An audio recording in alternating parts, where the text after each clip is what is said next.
Astrophil and Stella by Sir Philip Sidney. Part 1. Sonnets 1 to 30. Loving in truth, and fain in verse my love to show, that she, dear she, might take some pleasure of my pain. Pleasure might cause her read, reading might make her know, knowledge might pity win, and pity grace obtain. I sought fit words to paint the blackest face of woe, studying inventions fine, her wits to entertain, oft turning others' leaves, to see if thence would flow some fresh and fruitful showers upon my sunburned brain. But words came halting forth, wanting invention's stay. Invention, nature's child, fled stepdame's studies' blows, and others' feet still seemed but strangers in my way. Thus, great with child to speak, and helpless in my throes, biting my truant pen, beating myself for spite. Fool, said my muse to me, look in thy heart and write. Not at first sight, nor with a dribbed shot love gave the wound, which while I breathe will bleed, but known worth did in mine of time proceed, till by degrees it had full conquest got. I saw and liked, I liked but loved not, I loved, but straight did not what love decreed. At length to love's decrees I, forced, agreed, yet with repining at so partial lot. Now even that footstep of lost liberty is gone, and now like slave-born Muscovite, I call it praise to suffer tyranny, and now employ the remnant of my wit to make myself believe that all is well, while with a feeling skill I paint my hell. Let the dainty wits cry on the sisters nine, that bravely masked their fancies may be told, or Pindar's apes flaunt they in phrases fine, enamelling with pied flowers their thoughts of gold. Or else let them in statelier glory shine, ennobling new-found tropes with problems old, or with strange similes enrich each line, of herbs or beasts with Ind or Afric hold. For me, in sooth, no muse but one I know, phrases and problems from my reach do grow, and strange things cost too dear for my poor sprites. How then? Even thus, in Stella's face I read what love and beauty be, then all my deed but copying is, what in her nature writes. Virtue, alas, now let me take some rest, thou set'st a bait between my soul and wit. If vain love have my simple soul oppressed, leave what thou likest not, deal not thou with it. The sceptre use in some old Cato's breast, churches or schools are for thy seat more fit. I do confess, pardon a fault confessed, my mouth too tender is for thy hard bit. But if that needs thou wilt usurping be, the little reason that is left in me, and still th'effect of thy persuasions prove, I swear, my heart such one shall show to thee, that shrines in flesh so true a deity, that virtue, thou thyself shalt be in love. It is most true, that eyes are formed to serve the inward light, and that the heavenly part ought to be king, from whose rules who do swerve, rebels to nature, strive for their own smart.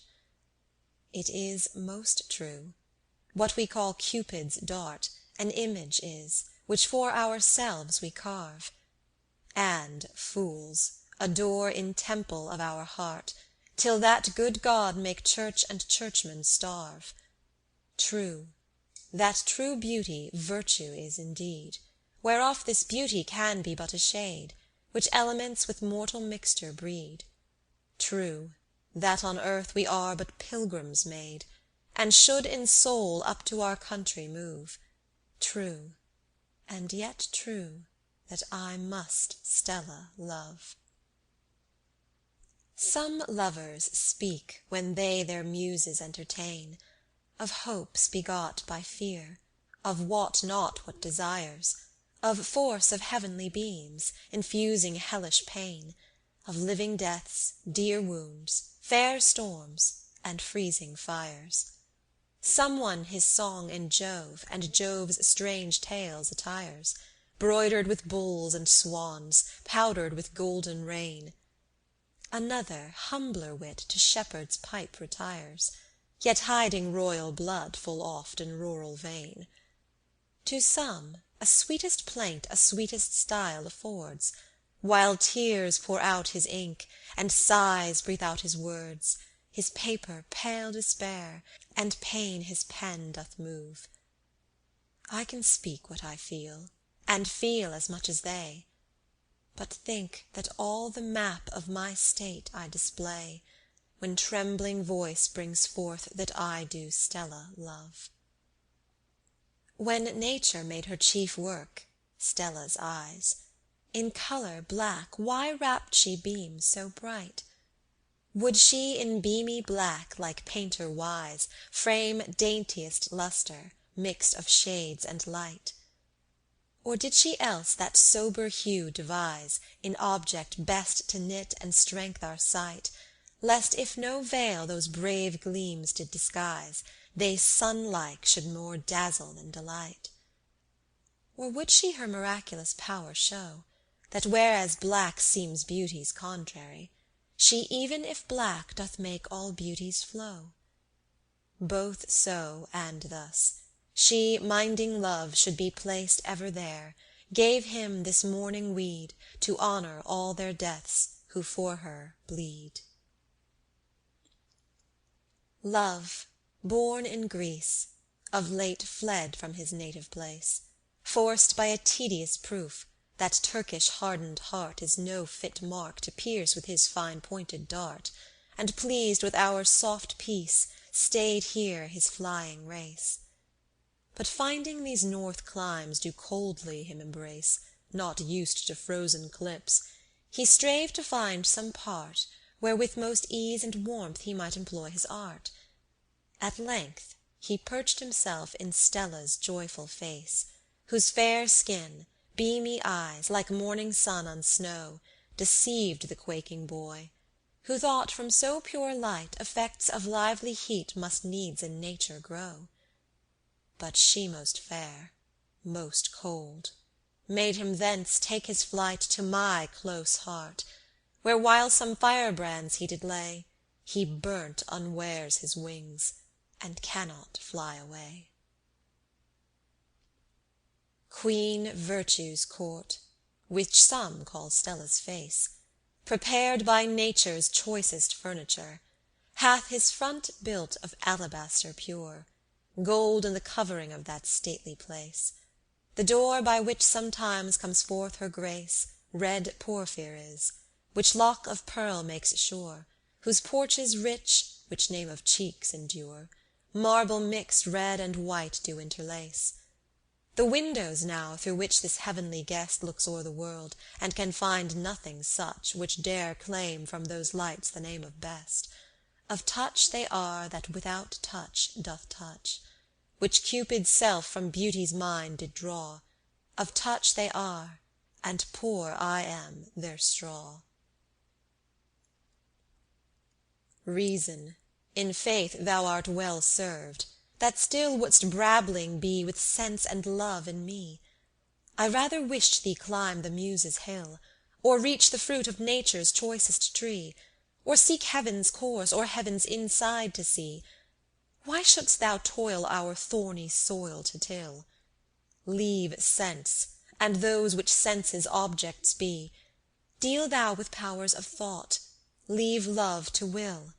But thou wouldst needs fight both with love and sense, with sword of wit giving wounds of dispraise, till downright blows did foil thy cunning fence. For soon as they strake thee with Stella's rays, reason thou kneel'dst, and offeredst straight to prove by reason good, good reason her to love. In truth, O love, with what a boyish kind Thou dost proceed in thy most serious ways, that when the heaven to thee his best displays, yet of that best thou leavest the best behind. For like a child that some fair book doth find, with gilded leaves or coloured vellum plays, or at the most on some fine picture stays, but never heeds the fruit of writer's mind. So when thou saw'st in nature's cabinet Stella, thou straight look'st babies in her eyes, in her cheek's pit thou didst thy pitfall set, and in her breast bepeep or crouching lies, playing and shining in each outward part, but, fool, seeks not to get into her heart.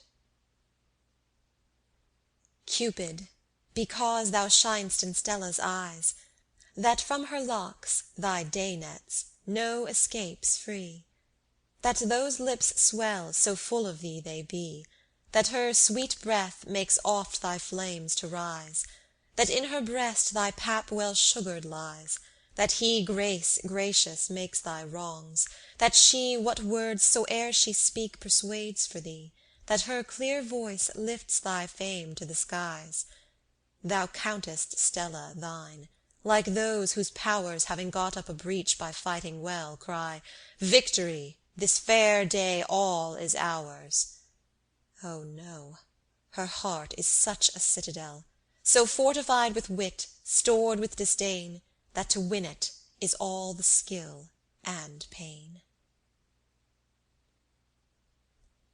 Phoebus was judge between Jove, Mars, and Love, of those three gods, whose arms the fairest were.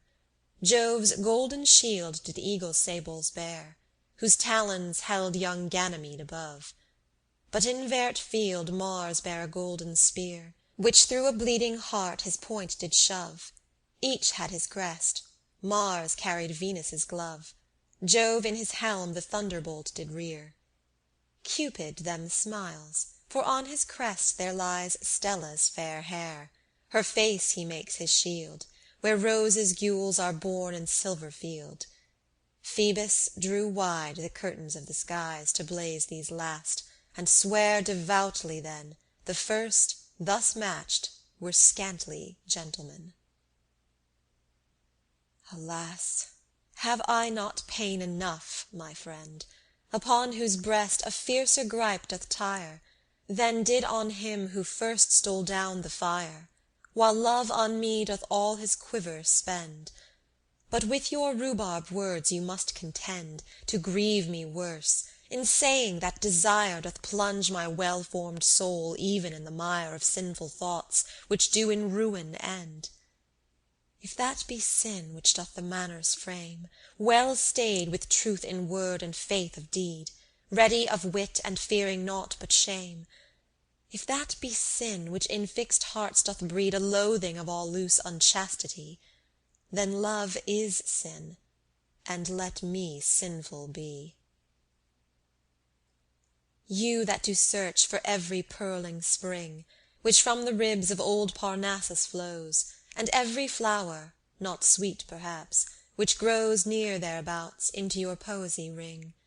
You that do dictionary's method bring into your rhymes, running in rattling rows. You that pour Petrarch's long deceased woes with new-born sighs and denizen wit do sing. You take wrong ways. Those far-fet helps be such as do bewray a want of inward touch, and sure at length stolen goods do come to light. But if, both for your love and skill, your name you seek to nurse at fullest breasts of fame, Stella behold, and then begin to indite. In nature apt to like when I did see beauties, which were of many carats fine, my boiling sprites did thither soon incline, and love, I thought that I was full of thee, but finding not those restless flames in me, which others said did make their souls to pine, I thought those babes of some pin's hurt did whine, by my love judging what love's pain might be. But while I thus with this young lion played, mine eyes, shall I say cursed or blessed, beheld Stella. Now is she named, need more be said? In her sight I a lesson new have spelled. I now have learned love right, and learned even so, as who by being poisoned doth poison know. His mother dear Cupid offended late, because that Mars grown slacker in her love, with pricking shot he did not throughly move to keep the pace of their first loving state. The boy refused for fear of Mars's hate, who threatened stripes, if he his wrath did prove.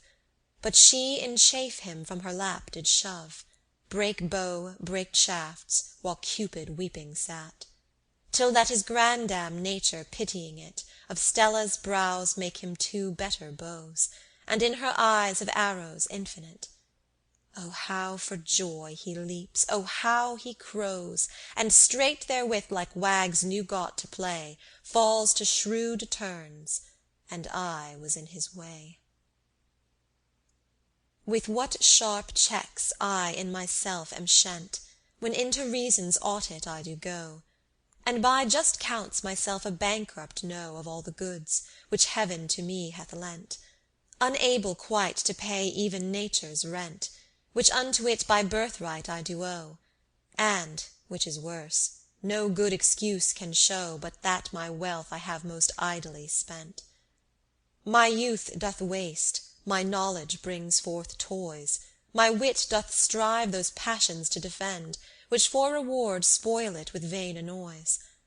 I see my course to lose myself doth bend, I see, and yet no greater sorrow take, than that I lose no more for Stella's sake. On Cupid's bow how are my heartstrings bent, that see my rack, and yet embrace the same. When most I glory, then I feel most shame.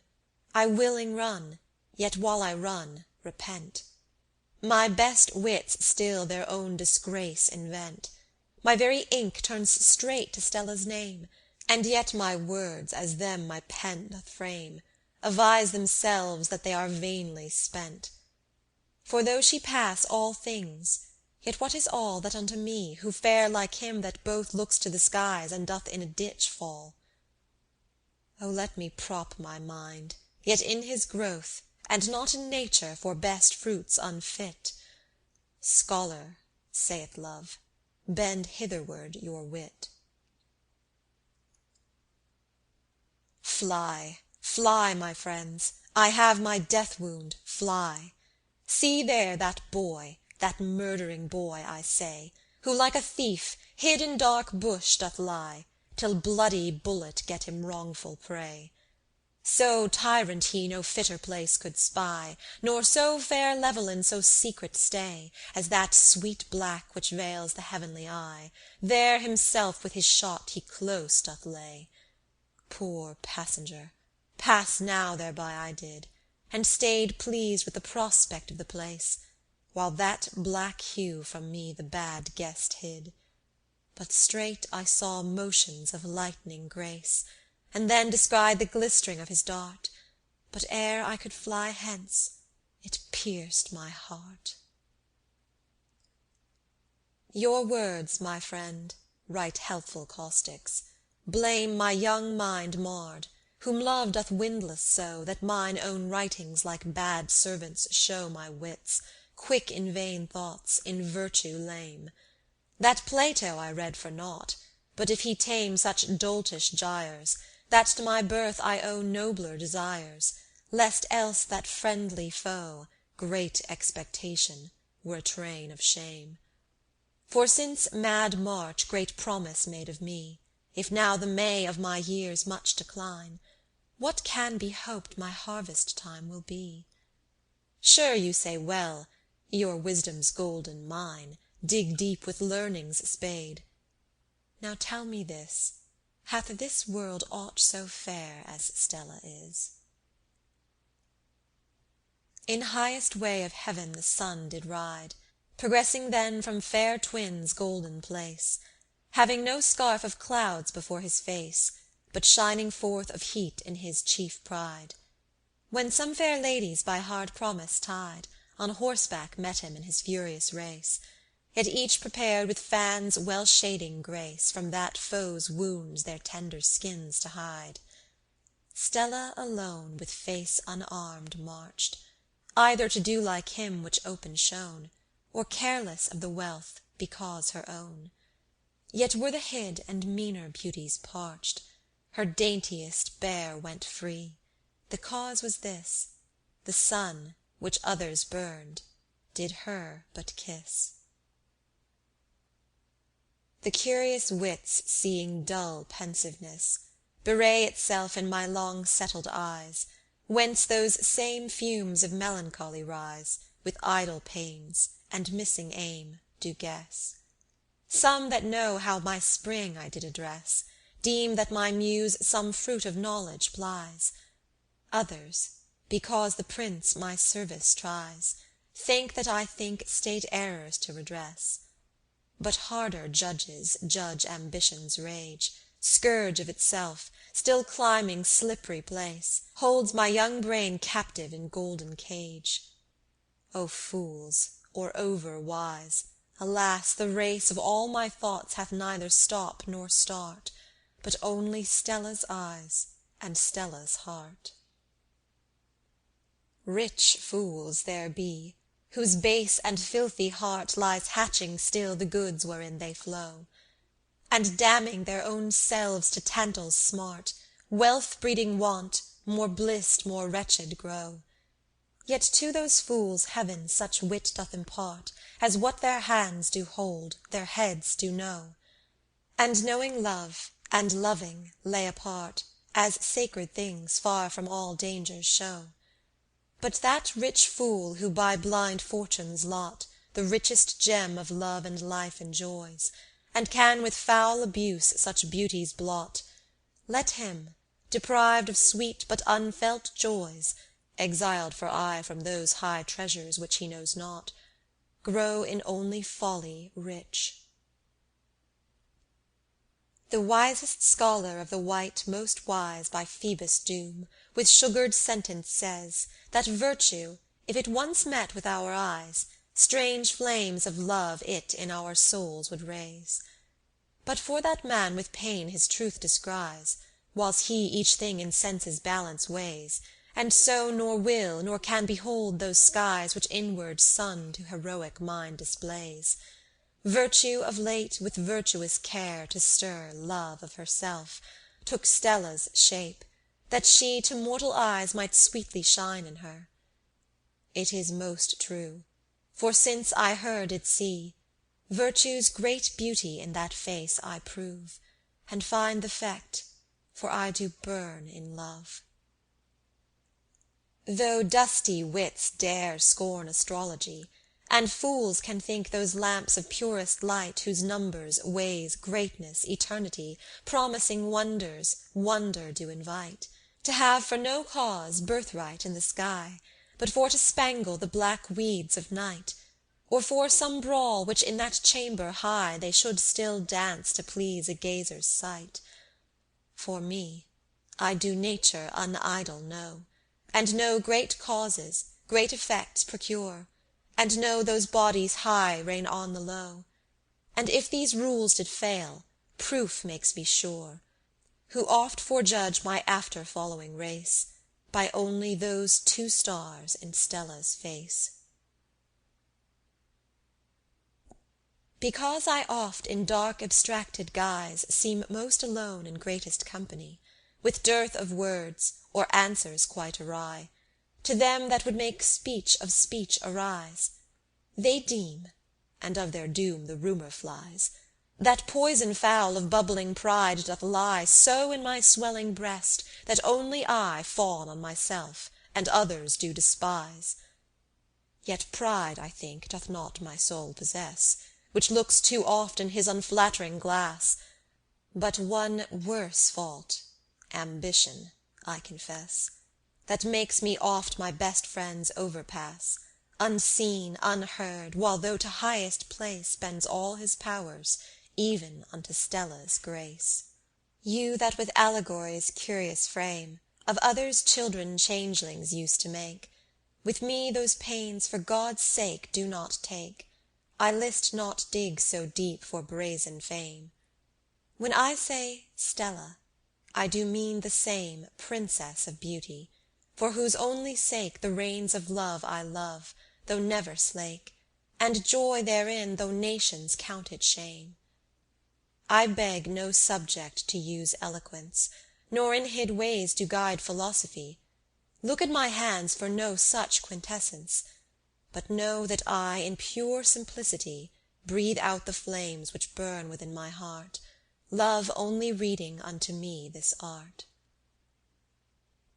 Like some weak lords, neighboured by mighty kings, to keep themselves and their chief cities free, do easily yield that all their coasts may be ready to store their camps of needful things. So Stella's heart, finding what power love brings, to keep itself in life and liberty, doth willing grant that in the frontiers he use all to help his other conquerings. And thus her heart escapes, but thus her eyes serve him with shot, her lips his heralds are, her breasts his tents, legs his triumphal car, her flesh his food, her skin his armour brave. And I, but for because my prospect lies upon that coast, am given up for a slave. Whether the Turkish new moon minded be to fill his horns this year on Christian coast, how Pol's right king means with leave of host to warm with ill-made fire cold Muscovy, if French can yet 3 parts in 1 agree, what now the Dutch in their full diets boast, how Holland hearts, now so good towns be lost, trust in the shade of pleasing orange tree, how Ulster likes of that same golden bit wherewith my father once made it half tame, if in the Scotch court be no weltering yet, these questions busy wits to me do frame, I, cumbered with good manners, answer do, but know not how, for still I think of you. End of Part 1. Part 2. Sonnets 31 to 60. With how sad steps, O moon, thou climb'st the skies, how silently, and with how wan a face! What, may it be, that even in heavenly place that busy archer his sharp arrows tries? Sure, if that long with love acquainted eyes can judge of love, thou feel'st a lover's case. I read it in thy looks, thy languished grace to me that feel the like, thy state descries. Then even of fellowship, O moon, tell me, is constant love deemed there but want of wit? Are beauties there as proud as here they be? Do they above love to be scorned, and yet those lovers scorn whom that love doth possess? Do they call virtue there ungratefulness? Morpheus, the lively son of deadly sleep, witness of life to them that living die, a prophet oft, and oft an history, a poet eke as humours fly or creep, since thou in me so sure a power dost keep, that never I with closed up sense do lie, but by thy work my Stella I descry, teaching blind eyes both how to smile and weep. Vouchsafe of all acquaintance this to tell, whence hast thou ivory, rubies, pearl and gold, to show her skin, lips, teeth and head so well? Fool, answers he, no Indies such treasures hold, but from thy heart, while my sire charmeth thee, sweet Stella's image do I steal to me. I might, unhappy word, O me, I might, and then would not, or could not see my bliss, till now, wrapped in a most infernal night, I find how heavenly day, wretch, I did miss. Heart, rend thyself, thou dost thyself but right, no lovely Paris made thy Helen his, no force, no fraud robbed thee of thy delight, nor fortune of thy fortune author is. But to myself did give the blow, while too much wit, forsooth, so troubled me, that I respects for both our sakes must show, and yet could not by rising morn foresee how fair a day was near. O punished eyes, that I had been more foolish or more wise. Come, let me write. And to what end? To ease a burdened heart. How can words ease, which are the glasses of thy daily vexing care? Oft cruel fights well pictured forth do please. Art not ashamed to publish thy disease? Nay, that may breed my fame, it is so rare. But will not wise men think thy words fond wear? Then be they close, and so none shall displease. What idler thing than speak and not be heard? What harder thing than smart and not to speak? Peace, foolish wit, with wit my wit is marred. Thus write I while I doubt to write, and wreak my harms on ink's poor loss. Perhaps some find Stella's great powers, that so confuse my mind. What may words say, or what may words not say, where truth itself must speak like flattery? Within what bounds can one his liking stay, where nature doth with infinite agree? What Nestor's counsel can my flames allay, since reason's self doth blow the coal in me? And ah, what hope, that hope should once see day, where Cupid is sworn page to chastity? Honour is honoured, that thou dost possess him as thy slave, and now long needy fame doth even grow rich, naming my Stella's name. Wit learns in thee perfection to express, not thou by praise, but praise in thee is raised, it is a praise to praise, when thou art praised. Stella, whence doth this new assault arise, a conquered, yielden, ransacked heart to win? Where too long since through my long battered eyes whole armies of thy beauties entered in. And there long since love thy lieutenant lies, my forces raised, thy banners raised within. Of conquest do not these effects suffice, but wilt now war upon thine own begin? With so sweet voice, and by sweet nature so in sweetest strength, so sweetly skilled withal, in all sweet stratagems sweet art can show, that not my soul, which at thy foot did fall long since, forced by thy beams, but stone nor tree by sense's privilege, can scape from thee. My mouth doth water, and my breast doth swell, my tongue doth itch, my thoughts in labour be. Listen then, lordings, with good ear to me, for of my life I must a riddle tell. Toward Aurora's court a nymph doth dwell, rich in all beauties which man's eye can see, beauties so far from reach of words that we abase her praise, saying she doth excel. Rich in the treasure of deserved renown, rich in the treasures of a royal heart, rich in those gifts which give th' eternal crown, who though most rich in these and every part, which make the patents of true worldly bliss, hath no misfortune, but that rich she is.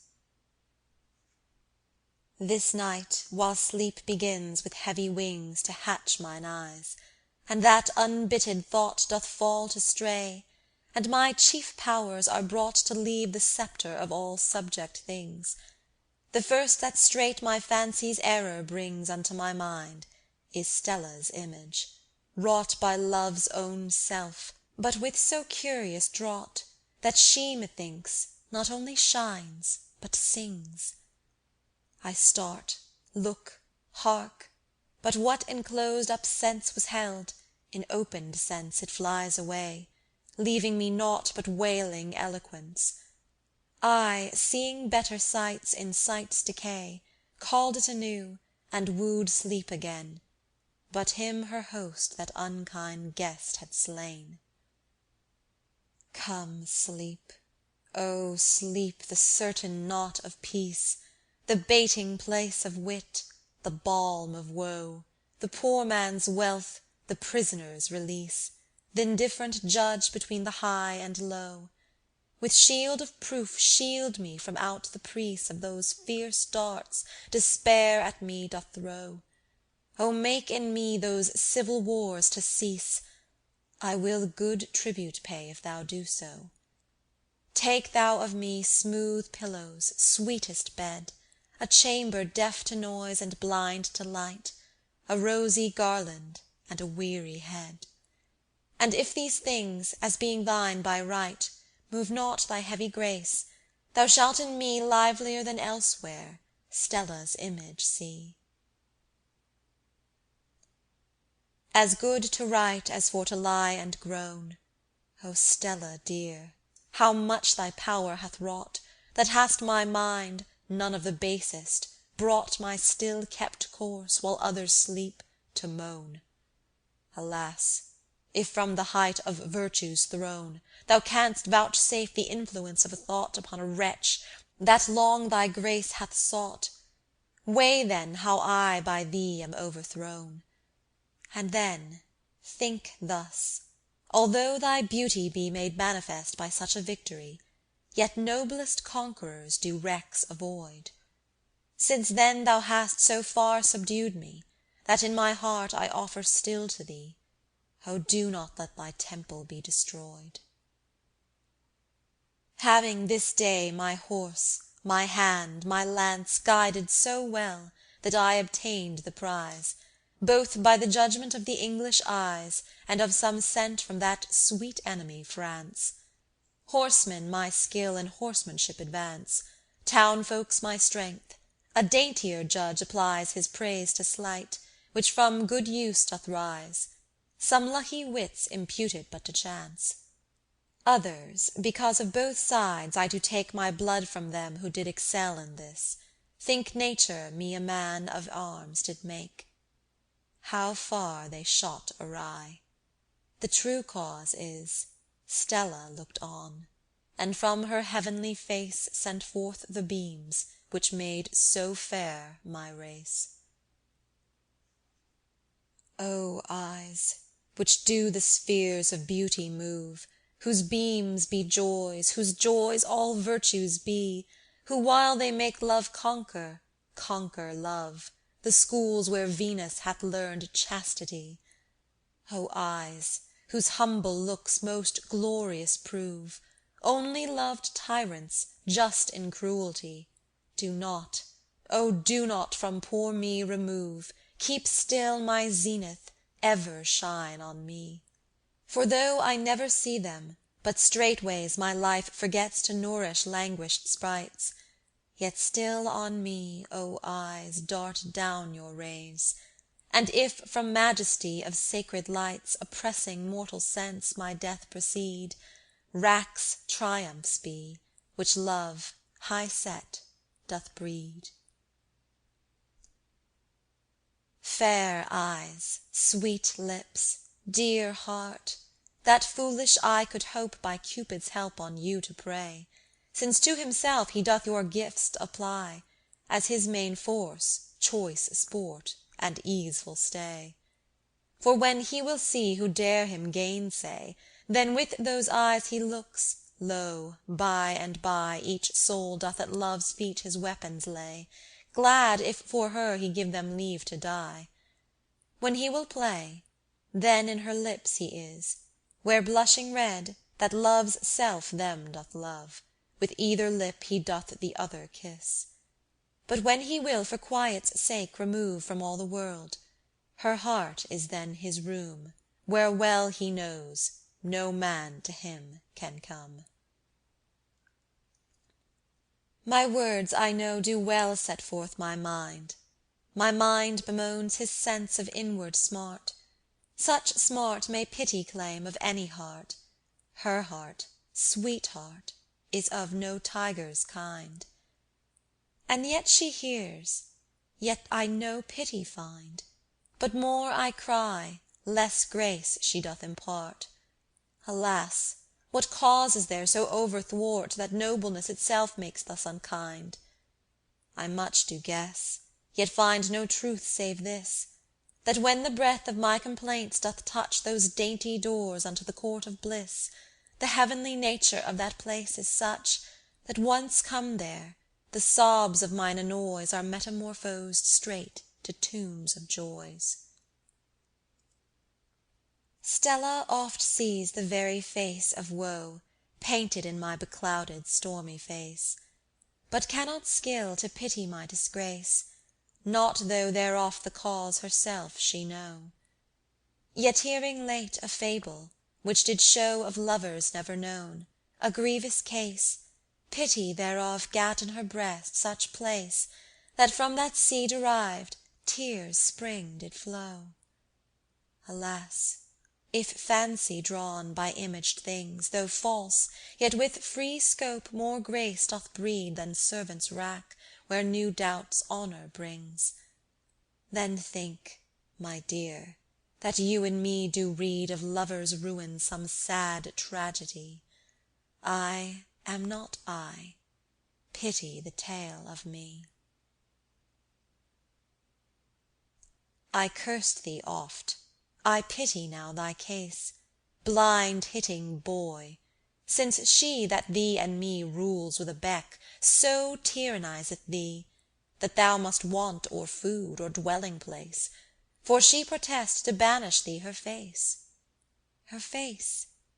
O love, a rogue thou then shouldst be, if love learn not alone to love and see, without desire to feed of further grace. Alas, poor wag, that now a scholar art to such a schoolmistress, whose lessons new thou needs must miss, and so thou needs must smart.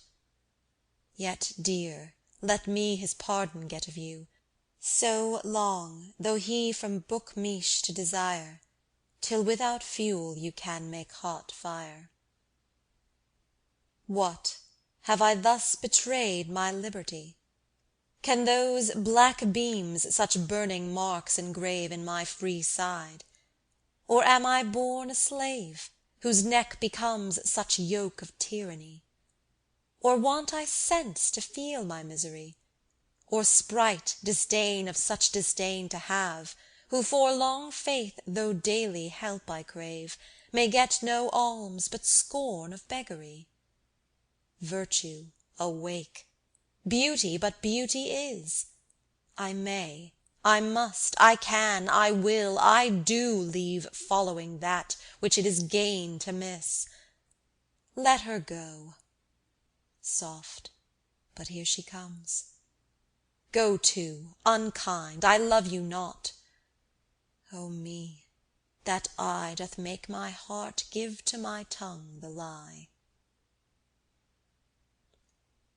Soul's joy, bend not those morning stars from me, where virtue is made strong by beauty's might, where love is chasteness, pain doth learn delight, and humbleness grows one with majesty. Whatever may ensue, O let me be co-partner of the riches of that sight. Let not mine eyes be hell-driven from that light. O look, O shine, O let me die and see. For though I oft myself of them bemoan, that though my heart their beamy darts be gone, whose cureless wounds even now most freshly bleed, yet since my death wound is already got, dear killer, spare not thy sweet cruel shot, a kind of grace it is to kill with speed. I on my horse, and love on me doth try our horsemanships, while by strange work I prove a horseman to my horse, a horse to love, and now man's wrongs in me, poor beast, descry. The reins wherewith my rider doth me tie are humbled thoughts, which bit of reverence move, curbed in with fear, but with gilt boss above of hope, which makes it seem fair to the eye. The wand is will, thou, fancy, saddle art, girt fast by memory, and while I spur my horse, he spurs with sharp desire my heart. He sits me fast, however I do stir, and now hath made me to his hand so right, that in the manage myself takes delight. Stella, the fulness of my thoughts of thee cannot be stayed within my panting breast, but they do swell and struggle forth of me, till that in words thy figure be expressed. And yet as soon as they so formed be, according to my Lord Love's own behest, with sad eyes I their weak proportions see, to portrait that which in this world is best. So that I cannot choose but write my mind, and cannot choose but put out what I write, while these poor babes their death in birth do find. And now my pen these lines had dashed quite, but that they stopped his fury from the same, because their forefront bare sweet Stella's name. Pardon mine ears, both I and they do pray, so may your tongues still fluently proceed, to them that do such entertainment need, so may you still have somewhat new to say. On silly me do not the burden lay, of all the grave conceits your brain doth breed, but find some Hercules to bear instead of Atlas tired, your wisdom's heavenly sway. For me, while you discourse of courtly tides, of cunning fishers in most troubled streams, of straying ways when valiant error guides, meanwhile my heart confers with Stella's beams, and is even irked that so sweet comedy by such unsuited speech should hindered be. A strife is grown between virtue and love, while each pretends that Stella must be his. Her eyes, her lips, her all, saith love, do this, since they do wear his badge, most firmly prove. But virtue thus that title doth disprove, that Stella, O dear name, that Stella is that virtuous soul, sure heir of heavenly bliss, not this fair outside which our hearts doth move. And therefore, though her beauty and her grace be love's indeed, in Stella's self he may by no pretence claim any manner place. Well, love, since this demur our suit will stay, let virtue have that Stella's self, yet thus that virtue but that body grant to us. In martial sports I had my cunning tried, and yet to break more staves did me address, while with the people's shouts, I must confess, youth, luck, and praise even filled my veins with pride. When Cupid having me his slave descried, in Mars's livery prancing in the press, "What now, sir fool?" said he. I would no less. "Look here," I say. I looked, and Stella spied, who hard by made a window send forth light. My heart then quaked, then dazzled were mine eyes, one hand forgot to rule, th'other to fight, nor trumpet's sound I heard, nor friendly cries. My foe came on, and beat the air for me, till that her blush taught me my shame to see. Because I breathe not love to every one, nor do not use set colours for to wear, nor nourish special locks of vowed hair, nor give each speech the full point of a groan, the courtly nymphs acquainted with the moan of them, who in their lips love's standard bear. What he? Say they of me. Now I dare swear he cannot love. No, no, let him alone. And think so still, so Stella know my mind, profess indeed I do not Cupid's art. But you, fair maids, at length this true shall find, that his right badge is worn but in the heart. Dumb swans, not chattering pies, do lovers prove. They love indeed, who quake to say they love.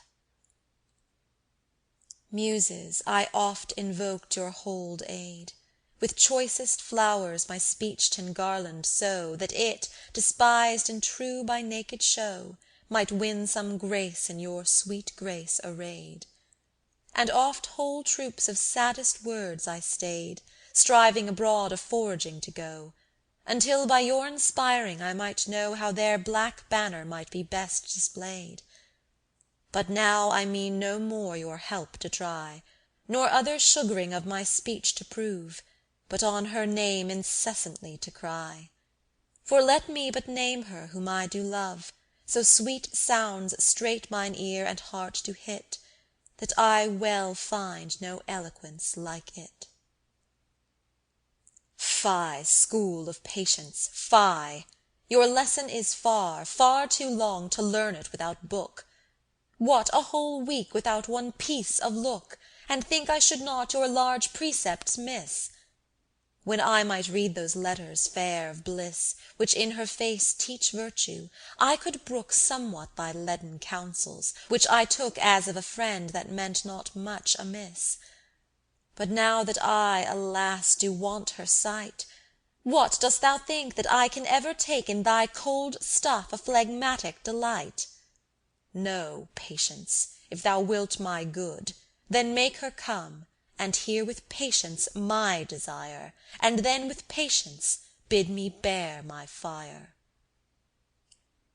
Woe, having made with many fights his own each sense of mine, each gift, each power of mind, grown now his slaves, he forced them out to find the thoroughlest words, fit for woe's self to groan, hoping that when they might find Stella alone, before she could prepare to be unkind, her soul, armed but with such a dainty rind, should soon be pierced with sharpness of the moan. She heard my plaints, and did not only hear, but them, so sweet is she, most sweetly sing, with that fair breast making woe's darkness clear. A pretty case! I hoped her to bring to feel my griefs, and she with face and voice so sweet my pains, that my pains me rejoice. Doubt there hath been, when with his golden chain the orator so far men's hearts doth bind, that no place else their guided steps can find, but as he them more short or slack doth rein. Whether with words this sovereignty he gain, clothed with fine tropes, with strongest reasons lined, or else pronouncing grace, wherewith his mind prints his own lively form in rudest brain. Now judge by this, in piercing phrases late, th' anatomy of all my woes I rate. Stella's sweet breath the same to me did read. O voice, O face, maugre my speech's might, which wooed woe most ravishing delight, even those sad words, even in sad me did breed. Dear, why make you more of a dog than me? If he do love, I burn in love. If he wait well, I never thence would move. If he be fair, yet but a dog can be. Little he is, so little worth is he. He barks, my songs thine own voice oft doth prove. Bidden perhaps he fetcheth thee a glove, but I unbid fetch even my soul to thee. Yet while I languish, him that bosom clips, that lap doth lap, nay, lets in spite of spite this sour-breathed mate taste of those sugared lips. Alas, if you grant only such delight to witless things, then love, I hope, since wit becomes a clog, will soon ease me of it. When my good angel guides me to the place, where all my good I do in Stella see, that heaven of joys throws only down on me thundered disdains and lightnings of disgrace. But when the rugged step of fortune's race makes me fall from her sight, then sweetly she with words wherein the muses' treasures be, shows love and pity to my absent case. Now I, wit beaten long by hardest fate, so dull am, that I cannot look into the ground of this fierce love and lovely hate. Then some good body tell me how I do, whose presence absence, absence presence is. blissed in my curse, and cursed in my bliss. End of Part 2. Part 3. Sonnets 61 to 84. Oft with true sighs, oft with uncalled tears, now with slow words, now with dumb eloquence, I Stella's eyes assail, invade her ears. But this at last is her sweet-breathed defence, that who indeed in felt affection bears, so captives to his saint both soul and sense, that wholly hers all selfness he forbears, thence his desires he learns, his life's course thence. Now since her chaste mind hates this love in me, with chastened mind I straight must show that she shall quickly me from what she hates remove. O Doctor Cupid, thou for me reply, driven else to grant by angels' sophistry, that I love not without I leave to love. Late tired with woe, even ready for to pine, with rage of love I called my love unkind. She is, whose eyes love, though unfelt, doth shine, sweet said that I true love in her should find.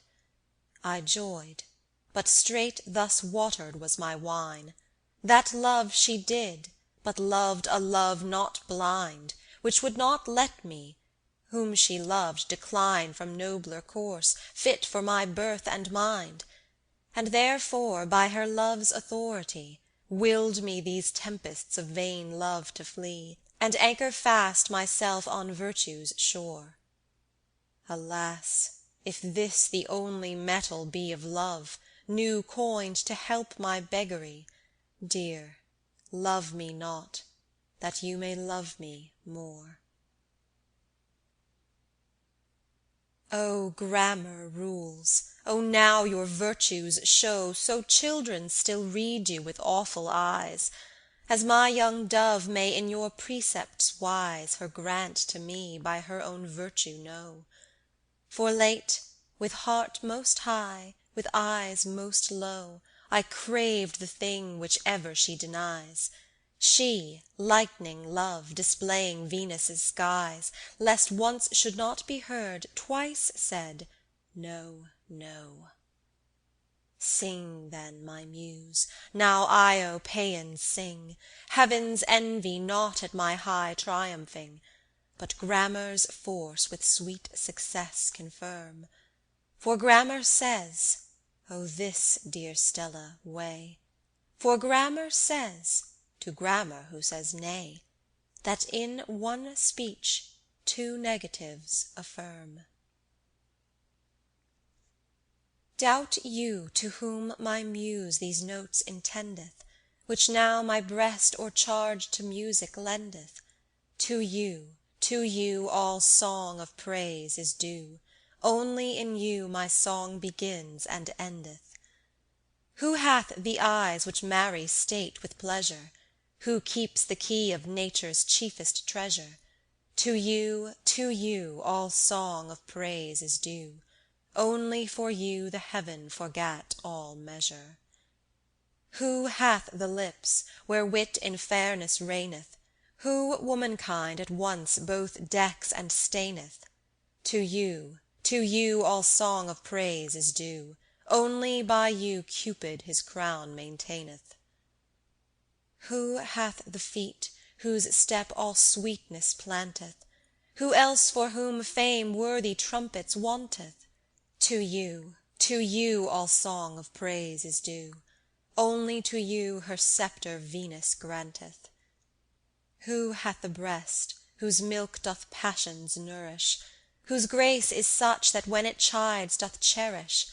To you all song of praise is due, only through you the tree of life doth flourish. Who hath the hand which without stroke subdueth, who long dead beauty with increase reneweth? To you all song of praise is due, only to you all envy hopeless rueth. Who hath the hair which, loosest, fastest tieth? Who makes a man live, then glad when he dieth? To you all song of praise is due, only of you the flatterer never lieth. Who hath the voice which soul from senses sunders? Whose force but yours the bolts of beauty thunders? To you all song of praise is due, only with you are miracles, not wonders. Doubt you to whom my muse these notes intendeth, which now my breast o'ercharged to music lendeth? To you, all song of praise is due, only in you my song begins and endeth. No more, my dear, no more these counsels try. O give my passions leave to run their race. Let fortune lay on me her worst disgrace.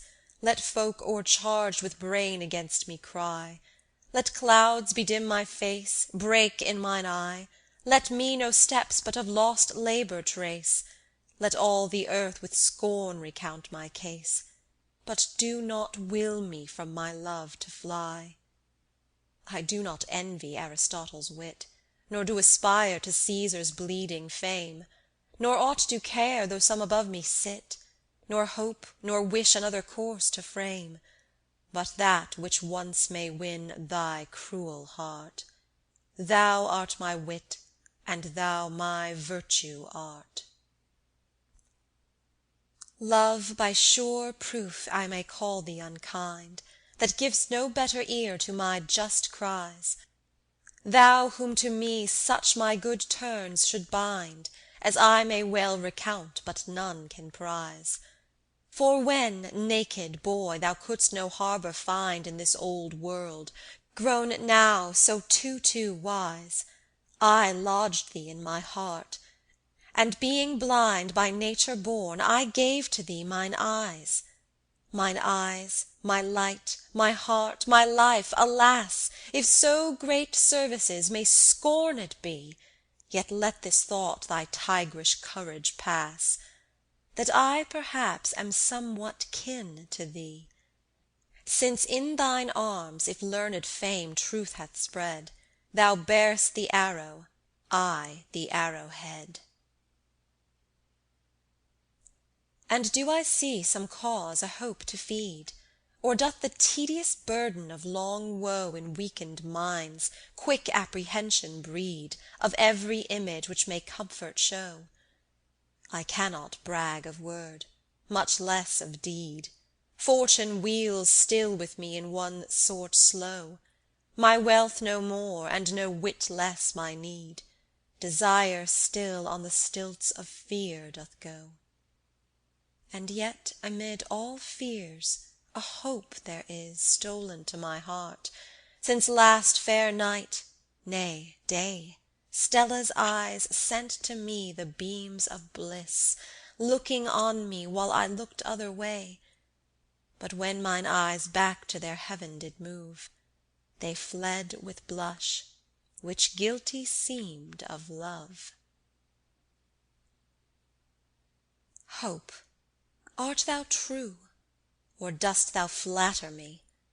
Doth Stella now begin with piteous eye the ruins of her conquest to espy? Will she take time before all racked be?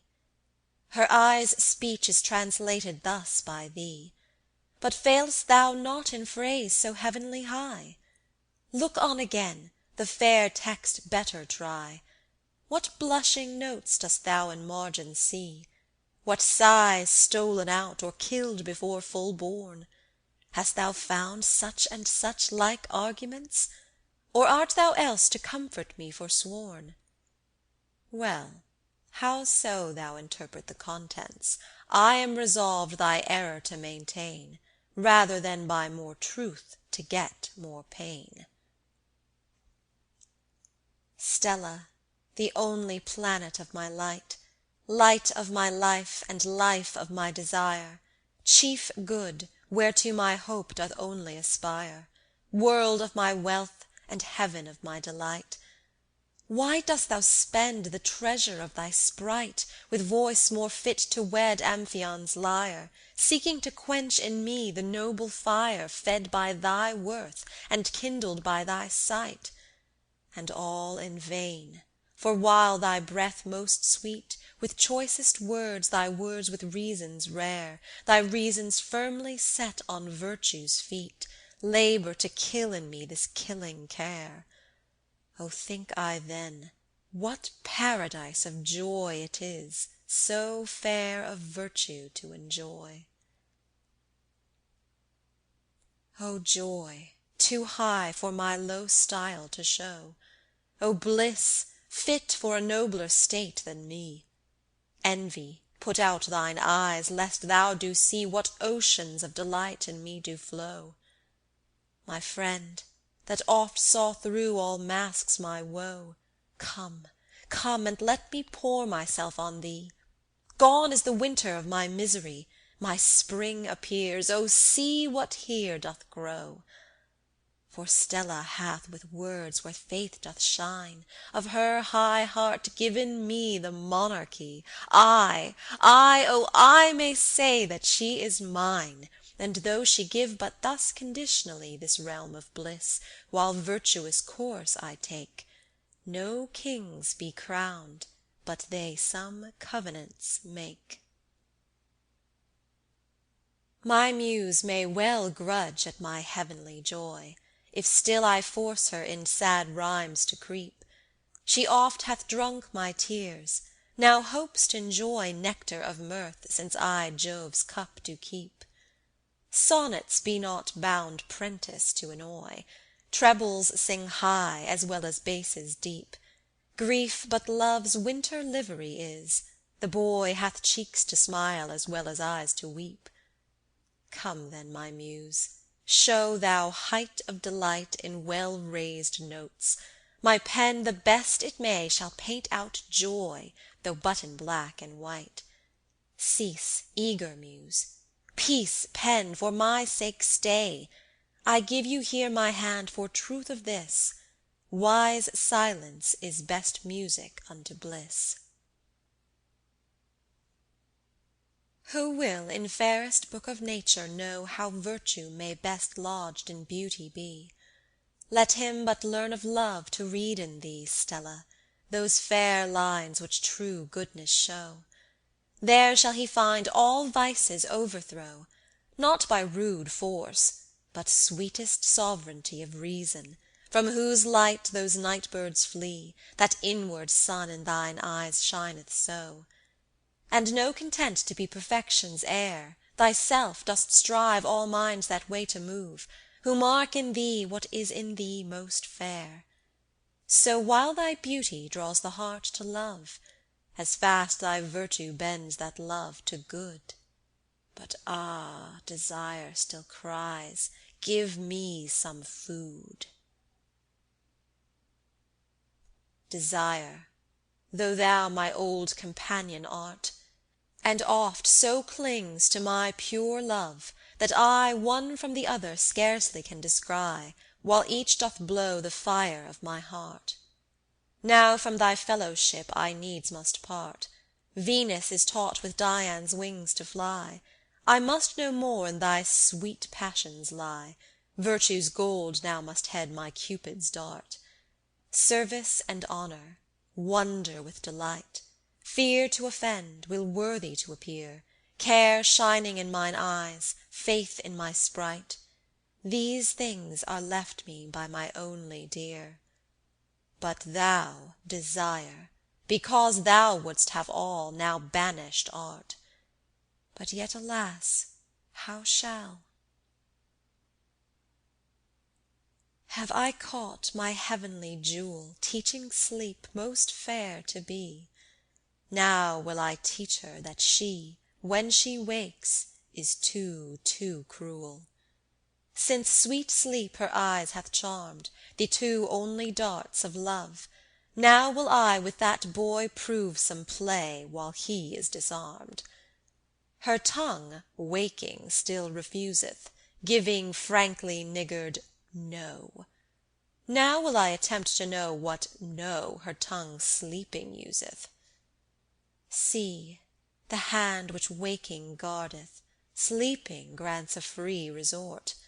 Now will I invade the fort, coward's love with loss rewardeth. But oh, fool, think of the danger of her just and high disdain. Now will I, alas, refrain, love fears nothing else but anger.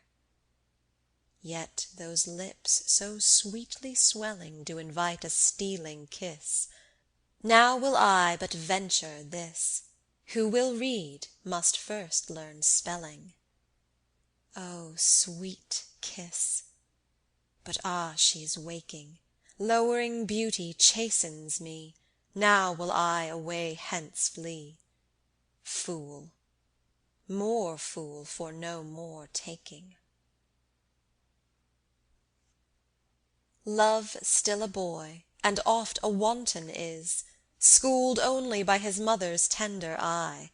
What wonder then if he his lesson miss, when for so soft a rod dear play he try?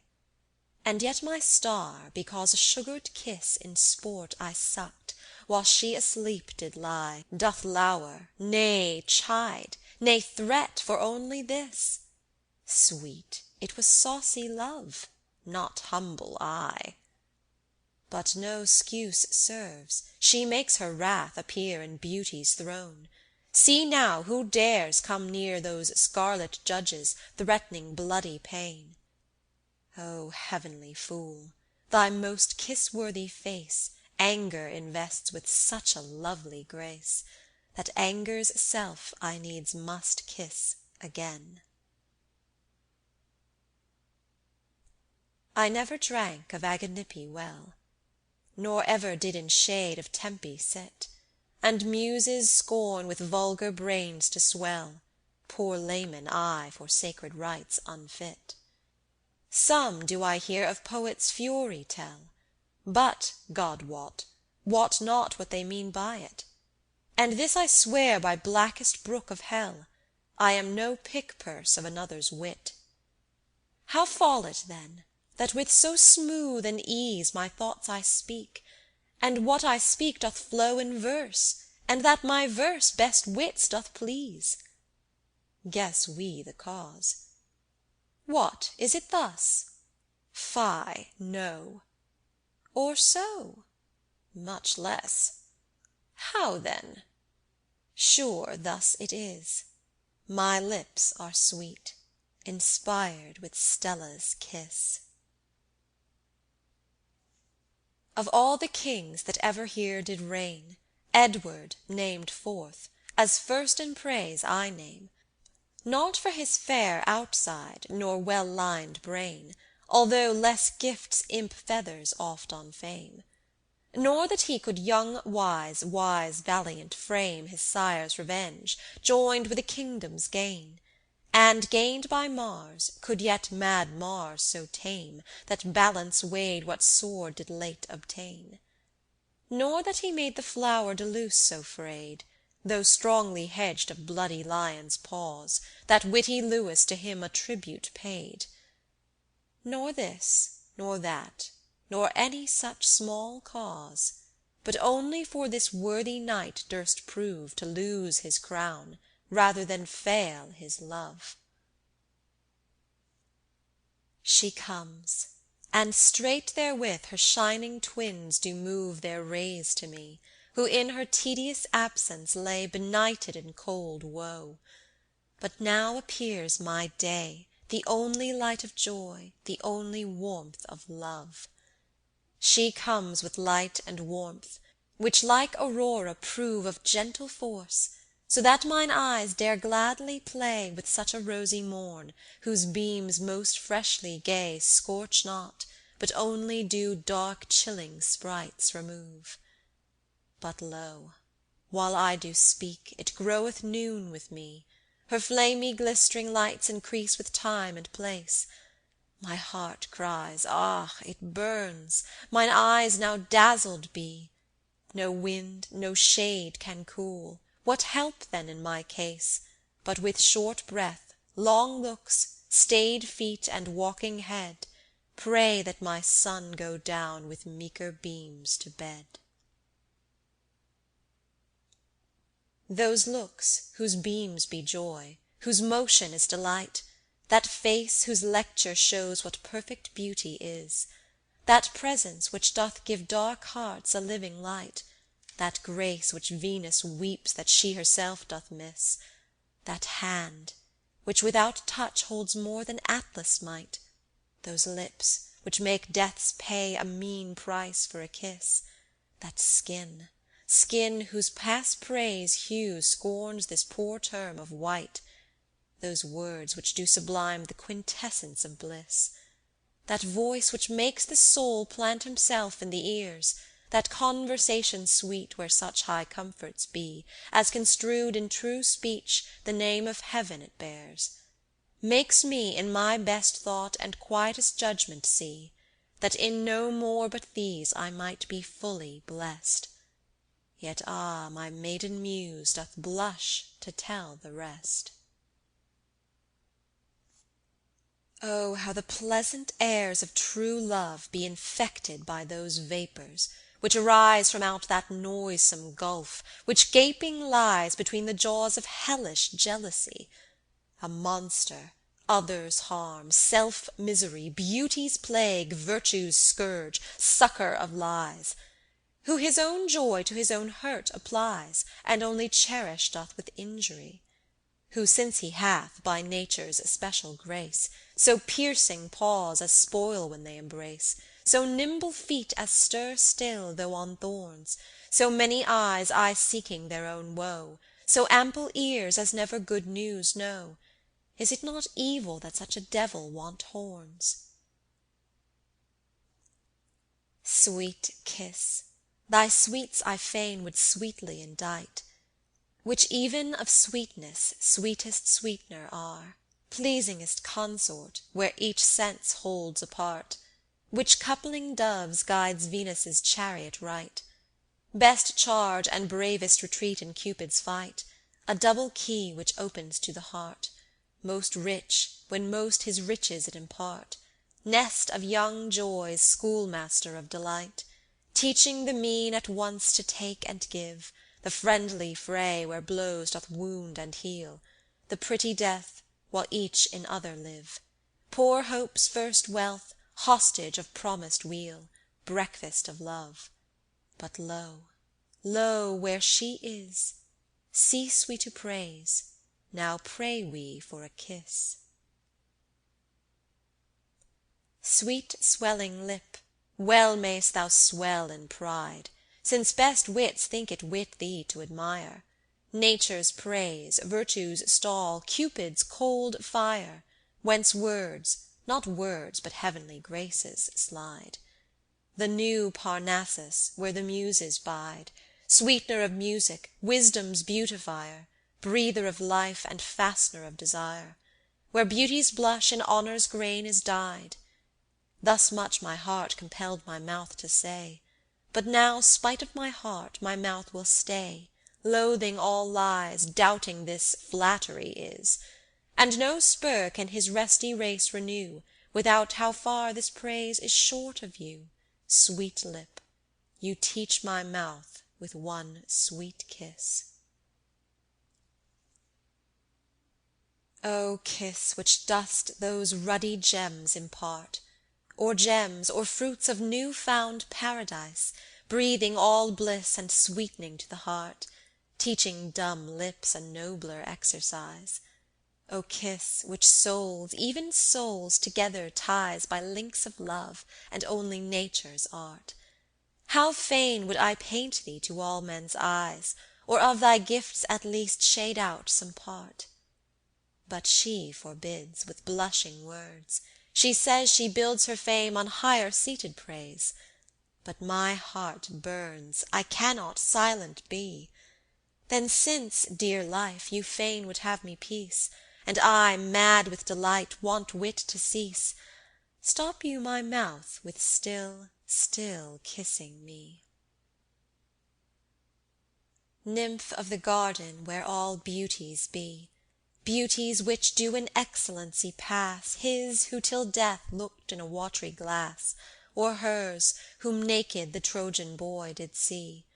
Sweet garden nymph, which keeps the cherry tree, whose fruit doth far this Hesperian taste surpass, most sweet fair, most fair sweet, do not, alas, from coming near those cherries banish me, for though full of desire, empty of wit, admitted late by your best graced grace, I caught at one of them a hungry bit. Pardon that fault, once more grant me the place, and I do swear e'en by the same delight, I will but kiss, I never more will bite. Good brother Philip, I have borne you long, I was content you should in favour creep, while craftily you seemed your cut to keep, as though that fair soft hand did you great wrong. I bear, with envy, yet I bear your song, when in her neck you did love ditties peep. Nay, more fool I, oft suffered you to sleep in lily's nest, where love's self lies long. What, doth high place ambitious thoughts augment? Is sauciness reward of courtesy? Cannot such grace your silly self content, but you must needs with those lips billing be, and through those lips drink nectar from that tongue? Leave that, Sir Phip, lest off your neck be wrung. If Orpheus' voice had force to breathe such music's love through pores of senseless trees, as it could make them move, if stones good measure danced, the Theban walls to build, to cadence of the tunes which Amphion's lyre did yield, more cause a like effect at leastwise bringeth. O stones, O trees, learning hearing, Stella singeth.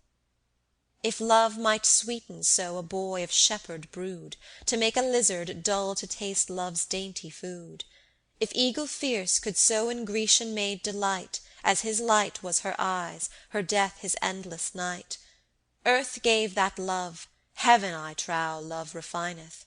O beasts, O birds, look love, lo Stella shineth.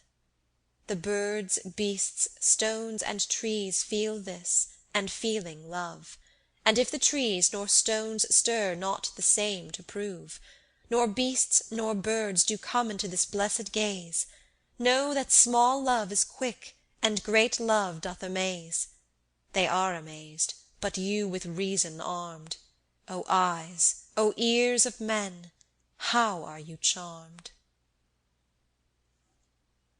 Highway, since you my chief Parnassus be, and that my muse, to some ears not unsweet, tempers her words to trampling horses' feet, more oft than to a chamber melody. Now blessed you, bear onward blessed me to her, where I my heart safeliest shall meet. My muse and I must you of duty greet with thanks and wishes, wishing thankfully. Be you still fair, honoured by public heed, by no encroachment wronged nor time forgot, nor blamed for blood nor shamed for sinful deed. And, that you know I envy you no lot, of highest wish I wish you so much bliss, hundreds of years you Stella's feet may kiss. End of Part 3. Part 4. Sonnets 85 to 90. I see the house, my heart thyself contain, beware full sails drown not thy tottering barge, lest joy, by nature apt sprites to enlarge, thee to thy rack beyond thy limits strain.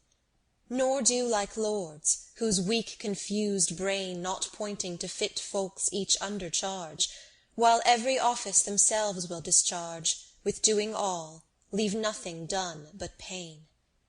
But give apt servants their due place. Let eyes see beauty's total sum summ'd in her face. Let ears hear speech, which wit to wonder ties. Let breath suck up those sweets, let arms embrace the globe of weal, lips love's indentures make. thou but of all the kingly tribute take. Only joy, now here you are, fit to hear and ease my care, let my whispering voice obtain sweet reward for sharpest pain. Take me to thee, and thee to me. No, no, no, no, my dear, let be.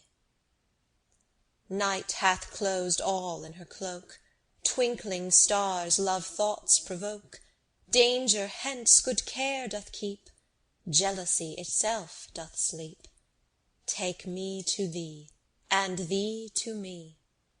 No, no, no, no, my dear, let be. Better place no wit can find, Cupid's yoke to loose or bind. These sweet flowers on fine bed too, us in their best language woo. Take me to thee, and thee to me. No, no, no, no, my dear, let be. This small light the moon bestows Serves thy beams but to disclose, so to raise my hap more high.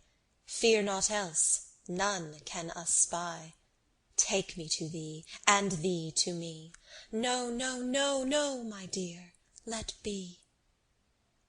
That you heard was but a mouse. Dumb sleep holdeth all the house yet asleep. Methinks they say, young folks, take time while you may. Take me to thee, and thee to me. No, no, no, no, my dear, let be. Niggard time threats, if we miss this large offer of our bliss, long stay ere he grant the same. Sweet, then while each thing doth frame, take me to thee, and thee to me. No, no, no, no, my dear, let be.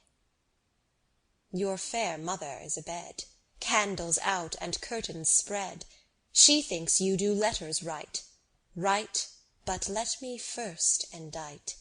Take me to thee, and thee to me. No, no, no, no, my dear, let be. Sweet, alas, why strive you thus? Concord better fitteth us.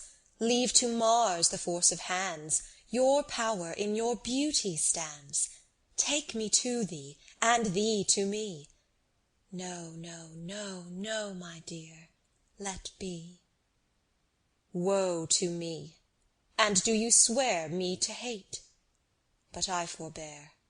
Cursed be my destinies all, that brought me so high to fall. Soon with my death I will please thee. No, no, no, no, my dear, let be. Alas, whence come this change of looks? If I have changed desert, let mine own conscience be a still felt plague to self-condemning me. Let woe grip on my heart, shame load mine eye. But if all faith, like spotless ermine, lies safe in my soul, which only doth to thee, as his sole object of felicity, with wings of love in air of wonder fly, O ease your hand, treat not so hard your slave. Injustice pains come not till faults do call. Or if I needs, sweet judge, must torments have, use something else to chasten me withal than those blest eyes where all my hopes do dwell. No doom should make one's heaven become his hell. While favour fed my hope, delight with hope was brought. Thought waited on delight, and speech did follow thought. Then drew my tongue and pen records unto thy glory. I thought all words were lost that were not spent of thee. I thought each place was dark but where thy lights would be, and all ears worse than deaf that heard not out thy story. I said thou wert most fair, and so indeed thou art. I said thou wert most sweet, sweet poison to my heart. I said my soul was thine. Oh, that I then had lied! I said thine eyes were stars, thy breasts the milken way, thy fingers Cupid's shafts, thy voice the angel's lay. and all I said so well, as no man it denied. But now that hope is lost, unkindness kills delight, yet thought and speech do live, though metamorphosed quite. For rage now rules the reins, which guided were by pleasure. I think now of thy faults, who late thought of thy praise. That speech falls now to blame which did thy honour raise. The same key open can which can lock up a treasure. Thou then, whom partial heavens conspired in one to frame, the proof of beauty's worth, th' inheritrix of fame, the mansion's seat of bliss, and just excuse of lovers. See now those feathers plucked, wherewith thou flewest most high. See what clouds of reproach shall dark thy honour's sky. Whose own fault casts him down, hardly high seat recovers. And oh, my muse, though oft you lulled her in your lap, and then a heavenly child gave her ambrosian pap, and to that brain of hers your hiddenest gifts infused, since she, disdaining me, doth you in me disdain. Suffer not her to laugh, while both we suffer pain. Princes in subjects wronged must deem themselves abused. Your client, poor myself, shall Stella handle so? Revenge, revenge, my muse, defiance trumpet blow. Threaten what may be done, yet do more than you threaten. And my suit granted is, I feel my breast doth swell. Now, child, a lesson new you shall begin to spell. Sweet babes must babies have, but shrewd girls must be beaten. Think now no more to hear of warm, fine odoured snow, nor blushing lilies, nor pearls ruby hidden row, nor of that golden sea whose waves and curls are broken, but of thy soul, so fraught with such ungratefulness, as where thou soon mightst help, most faith dost most oppress. Ungrateful who is called, the worst of evils is spoken. Yet worse than worst, I say thou art a thief. A thief? Now God forbid. A thief, and of worst thieves the chief.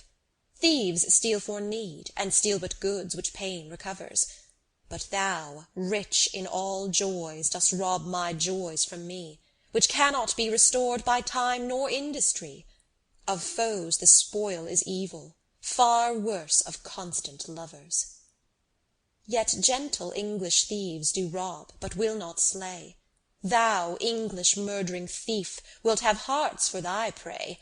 The name of murder now on thy fair forehead sitteth, and even while I do speak, my death wounds bleeding be, which, I protest, proceed from only cruel thee, who may, and will not save, murder in truth committeth. But murder, private fault, seems but a toy to thee. I lay then to thy charge unjustest tyranny, if rule by force without all claim a tyrant showeth. For thou dost lord my heart, who am not born thy slave, and, which is worse, makes me, most guiltless, torments have. A rightful prince by unright deeds a tyrant groweth. Lo, you grow proud with this, for tyrants make folk bow. Of foul rebellion, then, I do appeach thee now. Rebel by nature's cause, rebel by law of reason. Thou, sweetest subject, wert born in the realm of love, and yet against thy prince thy force dost daily prove. No virtue merits praise, once touched with blot of treason. But valiant rebels oft in fools' mouths purchase fame. I now then stain thy white with vagabonding shame, both rebel to the sun, and vagrant from the mother, for wearing Venus' badge in every part of thee, unto Diana's train thou runaway didst flee, who faileth one, if false, though trusty to another. What, is not this enough? Nay, far worse cometh here. A witch, I say thou art, though thou so fair appear. For I protest, my sight ne'er thy face enjoyeth, but I in me am changed. I am alive and dead. My feet are turned to roots, my heart becometh lead. No witchcraft is so evil, as which man's mind destroyeth. Yet witches may repent, thou art far worse than they. Alas, that I am forced such evil of thee to say! I say thou art a devil, though clothed in angels shining. For thy face tempts my soul to leave the heaven for thee, and thy words of refuse do pour even hell on me. Who tempt and tempted plague, are devils in true defining. You then, ungrateful thief, you murdering tyrant you rebel runaway, to lord and lady untrue, you witch, you devil, alas, you still of me beloved. You see what I can say. Mend yet your froward mind, and such skill in my muse you reconciled shall find, that all these cruel words your praises shall be proved. O you that hear this voice, O you that see this face, say whether of the choice deserves the former place. Fear not to judge this bait, for it is void of hate. This side doth beauty take, for that doth music speak, fit orators to make the strongest judgments weak. The bar to plead their right is only true delight. Thus doth the voice and face these gentle lawyers wage, like loving brothers' case for fathers' heritage, that each, while each contends, itself to other lends. For beauty beautifies with heavenly hue and grace the heavenly harmonies, and in this faultless face the perfect beauties be a perfect harmony. Music more loftily swells in speeches nobly placed, beauty as far excels in action aptly graced. A friend each party draws to countenance his cause. Love more affected seems to beauty's lovely light, and wonder more esteems of music's wondrous might. But both to both so bent, as both in both are spent. Music doth witness call the ear, his truth to try. Beauty brings to the hall the judgment of the eye, both in their object such as no exceptions touch.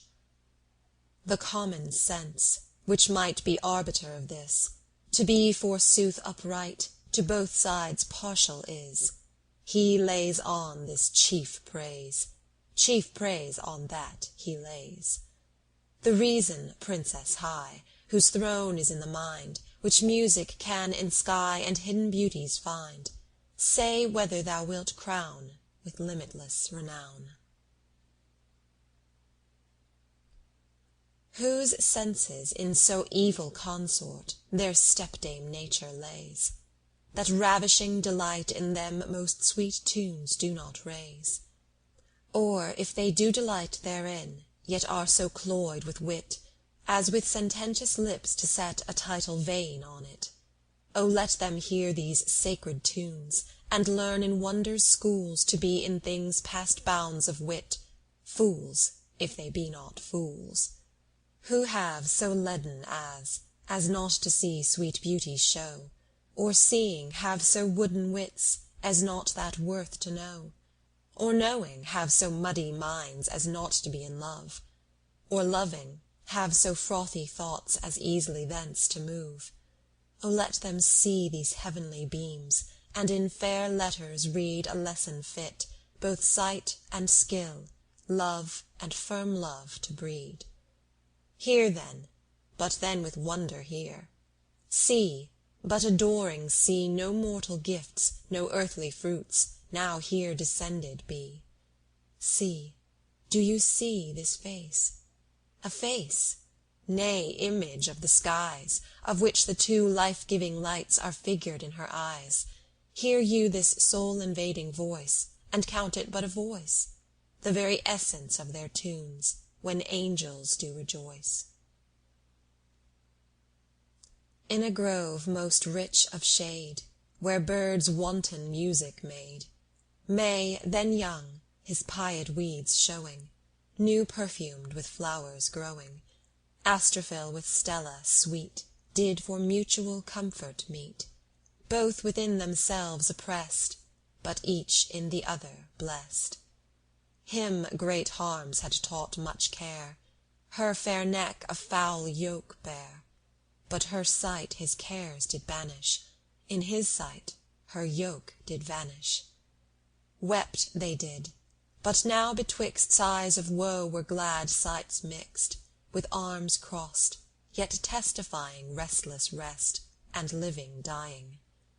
Their ears hungry of each word, which the dear tongue would afford, but their tongues restrained from walking, till their hearts had ended talking. But when their tongues could not speak, love itself did silence break. Love did set his lips asunder, thus to speak in love and wonder.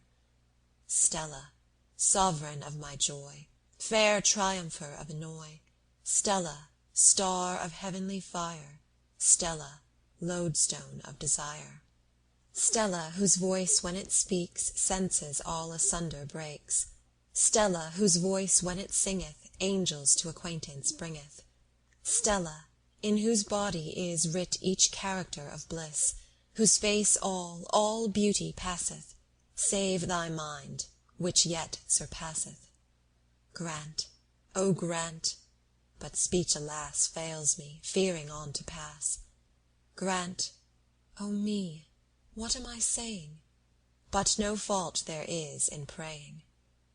Grant, O dear, on knees I pray, knees on ground he did then stay, that not I, but since I love you, time and place for me may move you. Never season was more fit, never room more apt for it. Smiling air allows my reason, these birds sing, now use the season. This small wind which so sweet is, see how it the leaves doth kiss, each tree in his best attiring, sense of love to love inspiring. Love makes earth the water drink, love to earth makes water sink, and if dumb things be so witty, shall a heavenly grace want pity? There his hands in their speech fain would have made tongue's language plain, but her hands, his hands repelling, gave repulse all grace excelling. Then she spake, her speech was such as not ear but heart did touch, while such wise she love denied, as yet love she signified.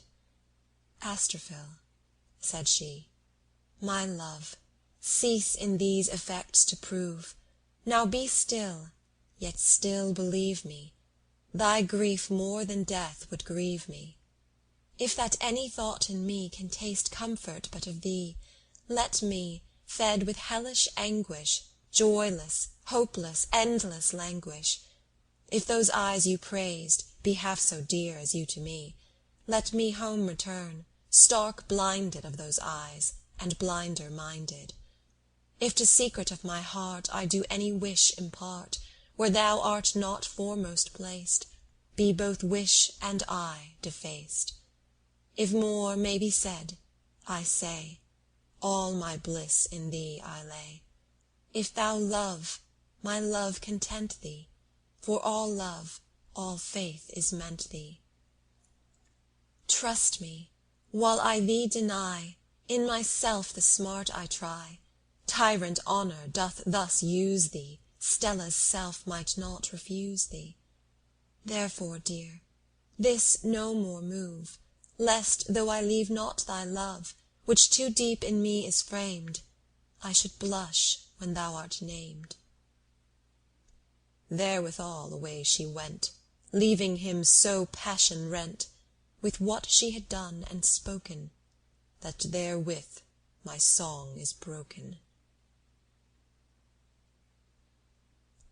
Go, my flock, go get you hence, seek a better place of feeding, where you may have some defence from the storms in my breast breeding, and showers from my eyes proceeding. Leave a wretch, in whom all woe can abide to keep no measure. Merry flock, such one forego, unto whom mirth is displeasure, only rich in mischief's treasure. Yet, alas, before you go, hear your woeful master's story, which to stones I else would show. Sorrow only then hath glory, when 'tis excellently sorry. Stella, fiercest shepherdess, fiercest but yet fairest ever. Stella, whom, O heavens, do bless, though against me she persever, though I bliss inherit never. Stella hath refused me, Stella, who more love hath proved in this caitiff heart to be, than can in good use be moved toward lambkins best beloved. Stella hath refused me. Astrophil, that so well served in this pleasant spring must see, while in pride flowers be preserved, himself only winter starved. Why, alas, doth she then swear that she loveth me so dearly, seeing me so long to bear coals of love that burned so clearly, and yet leave me helpless merely? Is that love? Forsooth, I trow, if I saw my good dog grieved, and a help for him did know, my love should not be believed, but he were by me relieved. No, she hates me, well away, feigning love somewhat to please me, for she knows if she display all her hate, death soon would seize me, and of hideous torments ease me. Then adieu, dear flock, adieu. But alas, if in your straying heavenly Stella meet with you, tell her in your piteous blaying her poor slave's unjust decaying.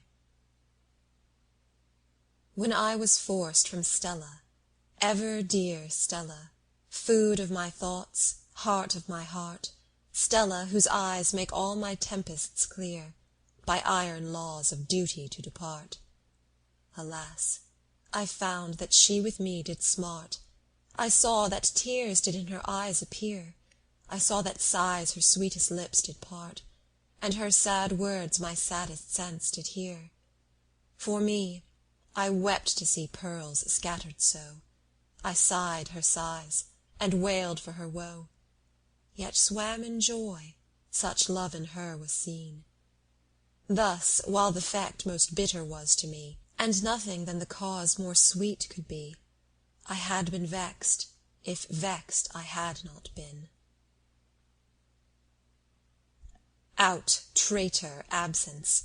Darest thou counsel me from my dear captainess to run away, because in brave array here marched she that to win me oft shows a present pay? Is faith so weak, or is such force in thee? When sun is hid, can stars such beams display? Cannot heaven's food, once felt, keep stomachs free from base desire on earthly cates to prey? Tush, Absence! While thy mists eclipse that light, my orphan sense flies to th'inward sight, where memory sets forth the beams of love, that where before heart loved and eyes did see, in heart both sight and love now coupled be, united powers make each the stronger prove. Now that of absence the most irksome night with darkest shade doth overcome my day, since Stella's eyes, wont to give me my day, leaving my hemisphere, leave me in night, each day seems long, and longs for long stayed night. The night as tedious woos the approach of day, tired with the dusty toils of busy day, languished with horrors of the silent night, suffering the evils both of the day and night, while no night is more dark than is my day, nor no day hath less quiet than my night, with such bad mixture of my night and day, that living thus in blackest winter night, I feel the flames of hottest summer day. Stella, think not that I by verse seek fame, who seek, who hope, who love, who live but thee. Thine eyes my pride, thy lips my history. If thou praise not, all other praise is shame. Nor so ambitious am I, as to frame a nest for praise in my young laurel tree. In truth, I swear, I wish not there should be graved in mine epitaph a poet's name. Ne if I would, could I just title make, that any laud to me thereof should grow, without my plumes from others' wings I take. For nothing from my wit or will doth flow, since all my words thy beauty doth indite, and love doth hold my hand, and makes me write.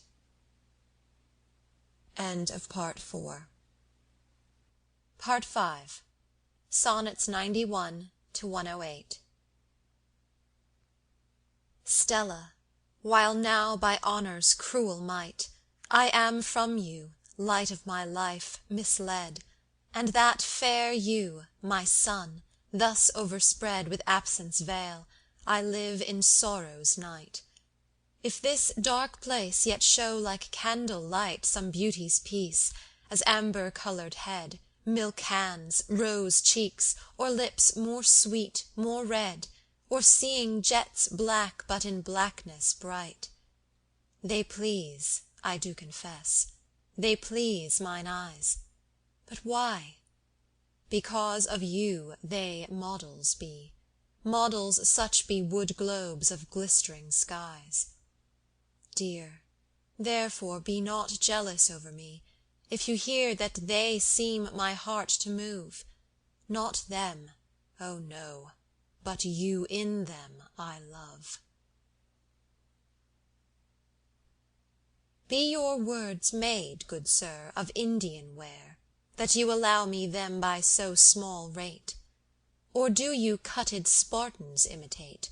Or do you mean my tender ears to spare, that to my questions you so total are? When I demand of Phoenix Stella's state, you say, forsooth, you left her well of late. O God, think you that satisfies my care?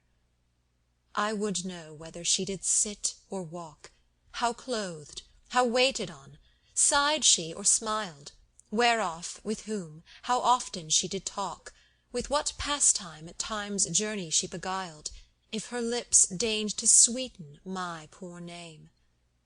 Say all, and all well said, still say the same. O dear life, when shall it be that mine eyes thine eyes may see, and in them thy mind discover, whether absence have had force thy remembrance to divorce from the image of thy lover? Or if I myself find not, after parting, aught forgot, nor debarred from beauty's treasure, let no tongue aspire to tell in what high joys I shall dwell, only thought aims at the pleasure. Thought, therefore I will send thee to take up the place for me. Long I will not after tarry, there unseen thou mayst be bold those fair wonders to behold, which in them my hopes do carry. Thought, see thou no place forbear, enter bravely everywhere, seize on all to her belonging. But if thou wouldst guarded be, fearing her beams, take with thee strength of liking, rage of longing. Think of that most grateful time, when my leaping heart will climb in her lips to have his biding. There those roses for to kiss, which do breath a sugared bliss, opening rubies, pearls dividing. Think of my most princely power, when I blessed shall devour with my greedy liquorous senses beauty, music, sweetness, love, while she doth against me prove her strong darts but weak defences. Think, think of those dallyings, when with dove-like murmurings, with glad moaning past anguish, we change eyes, and heart for heart, each to other do impart, joying till joy make us languish. O, my thoughts surcease, thy delights my woes increase, my life melts with too much thinking. Think no more, but die in me, till thou shalt revived be at her lips, my nectar drinking. O fate, O fault, O curse, child of my bliss! What sobs can give words grace my grief to show? What ink is black enough to paint my woe? Through me, wretch me, even Stella vexed is. Yet truth, if caitiff's breath may call thee, this witness with me, that my foul stumbling so from carelessness did in no manner grow, but wit confused with too much care did miss. And do I then myself this vain excuse give? I have, live I, and know this, harmed thee. Though worlds quite me, shall I myself forgive? Only with pains my pains thus eased be, that all thy hurts in my heart's rack I read. I cry thy sighs, my dear, thy tears I bleed. Grief, find the words, for thou hast made my brain so dark with misty vapours, which arise from out thy heavy mould, that inbent eyes can scarce discern the shape of mine own pain. Do thou then, for thou canst, do thou complain for my poor soul, which now that sickness tries, which even to sense of itself denies, though harbingers of death lodge there his train. Or if thy love of plaint yet mine forbears, as of a caitiff worthy so to die, yet wail thyself, and wail with causeful tears, that though in wretchedness thy life doth lie, yet growest more wretched than thy nature bears, by being placed in such a wretch as I. Yet sighs, dear sighs, indeed true friends you are, that do not leave your least friend at the worst, but as you with my breast I oft have nursed, so grateful now you wait upon my care. Faint coward joy no longer tarry dare, seeing hope yield when this woe strake him first. Delight protests he is not for the curst, though oft himself my mate in arms he swear.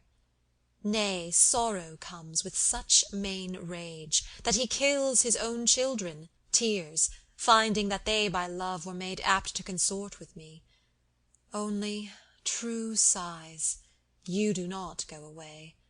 Thank may you have for such a thankful part, thank worthiest yet when you shall break my heart.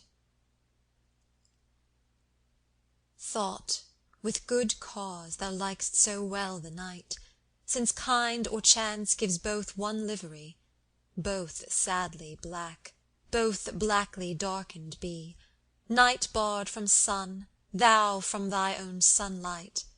Silence in both displays his sullen might, slow heaviness in both holds one degree, that full of doubts, thou of perplexity.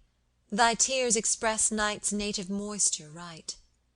In both a mazeful solitariness, in night of sprites the ghastly powers to stir, in thee or sprites or sprited ghastliness. But alas, night's side the odds hath fur, for that at length yet doth invite some rest, that though still tired, yet still dost it behest. Dian, that fain would cheer her friend the night, shows her oft at the full her fairest race, bringing with her those starry nymphs, whose chase from heavenly standing hits each mortal wight. But ah, poor night, in love with Phoebus' light, and endlessly despairing of his grace, herself to show no other joy hath place, silent and sad in mourning weeds doth dight.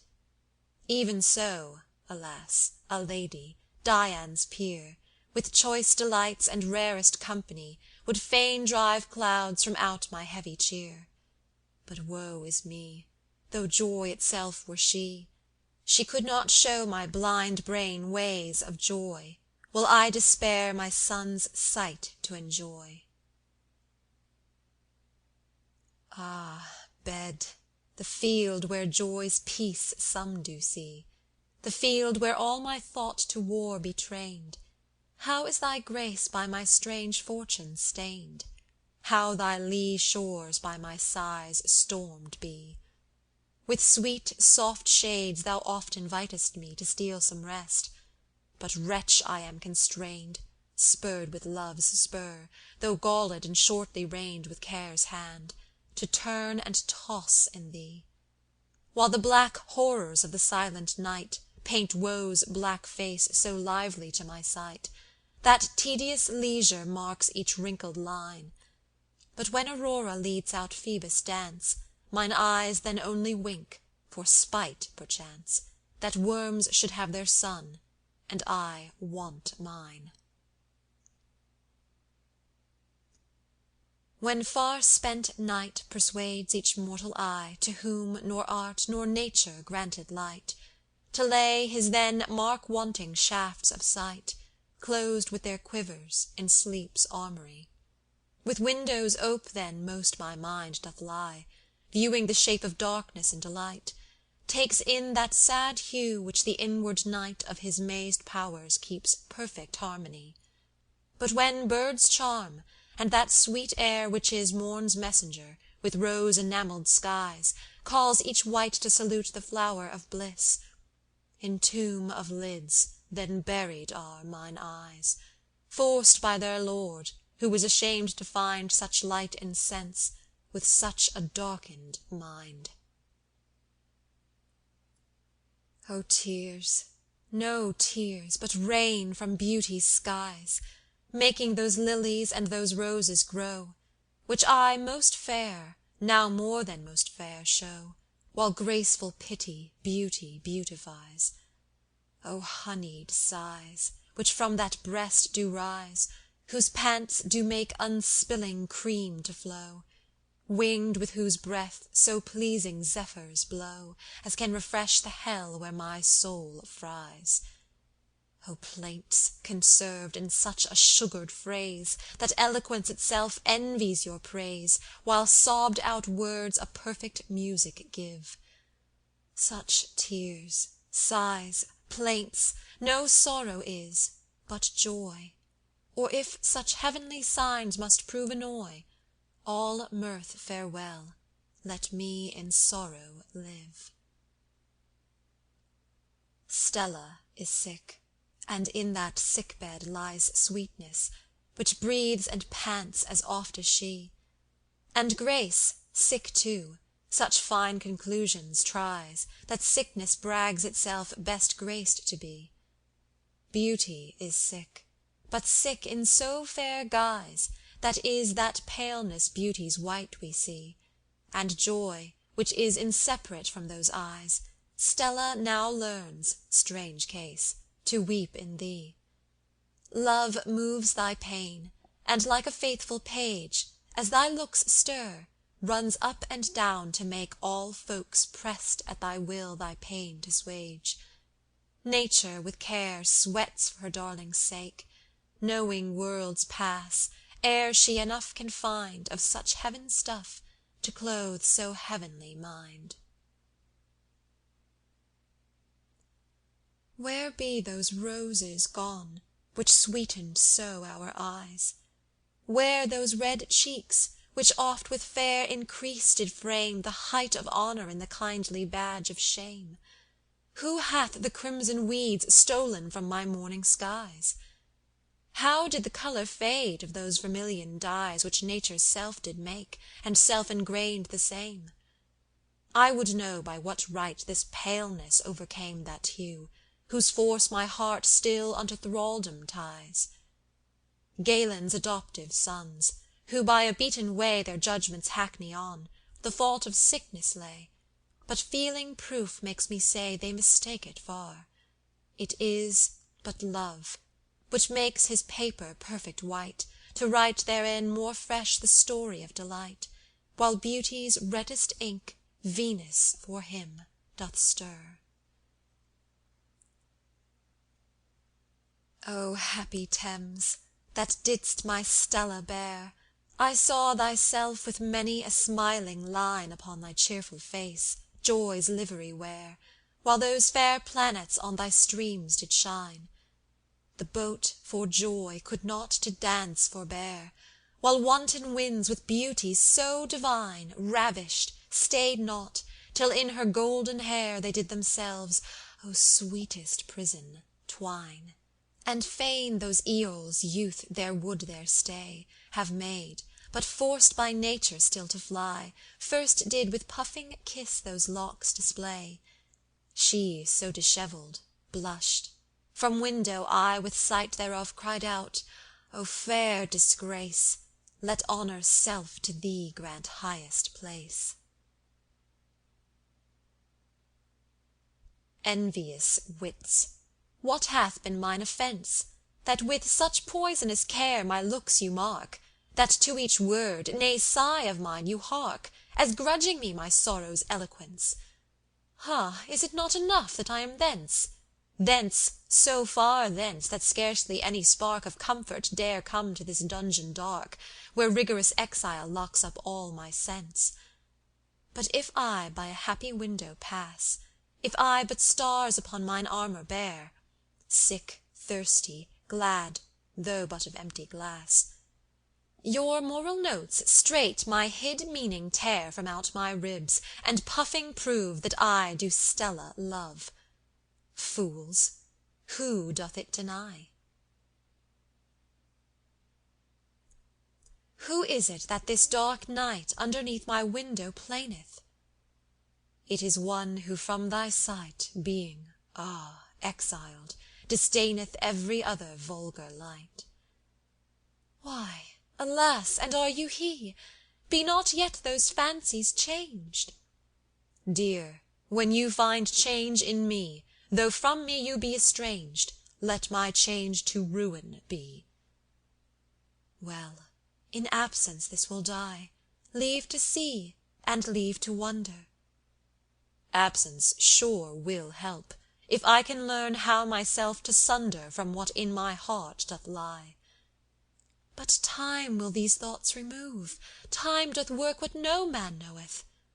Time doth as the subject prove, with time still the affection groweth in the faithful turtle-dove. What if you new beauties see, will not they stir new affection? I will think they pictures be, image-like of saints' perfection, poorly counterfeiting thee. But your reason's purest light bids you leave such minds to nourish.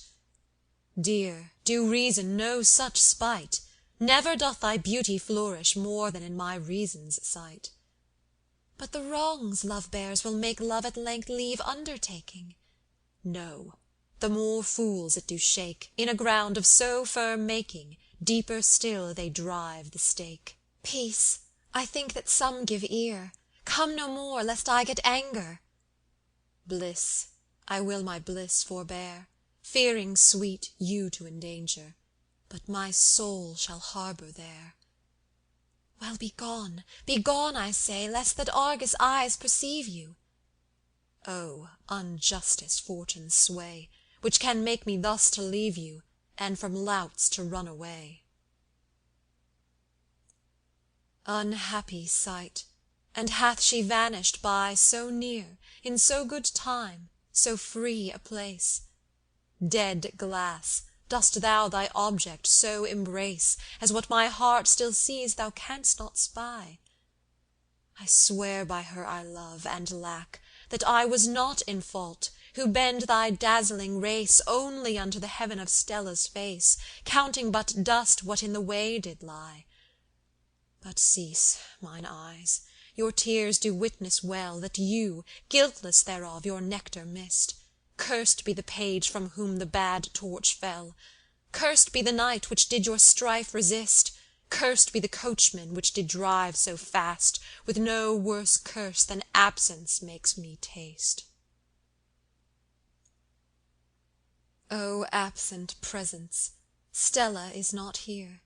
False flattering hope, that with so fair a face bear me in hand, that in this orphan place Stella, I say my Stella, should appear. What sayest thou now? Where is that dainty cheer that toldst mine eyes should help their famished case? But thou art gone, now that self-felt disgrace doth make me most to wish my comfort near. But here I do store of fair ladies meet, who may with charm of conversation sweet make in my heavy mould new thought to grow. Sure they prevail as much with me as he that bade his friend, but then new maimed, to be merry with him, and not think of his woe. Stella, since thou so right a princess art of all the powers which life bestows on me, that ere by them aught undertaken be, they first resort unto that sovereign part. Sweet, for a while give respite to my heart, which pants as though it still should leap to thee, and on my thoughts give thy lieutenancy to this great cause, which needs both use and art. And as a queen, who from her presence sends whom she employs, dismiss from thee my wit, till it have wrought what thy own will attends. On servants' shame oft masters' blame doth sit. O let not fools in me thy works reprove, and scorning say, see what it is to love. When sorrow, using mine own fire's might, melts down his lead into my boiling breast, through that dark furnace to my heart oppressed, there shines a joy from thee, my only light.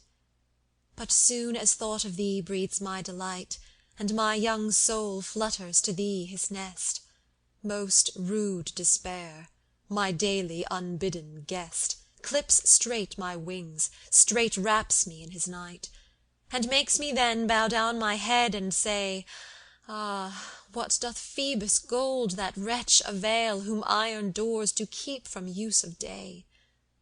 So strangely, alas, thy works in me prevail, that in my woes for thee thou art my joy, and in my joys for thee my only annoy. End of Part 5. End of Astrophil and Stella by Sir Philip Sidney.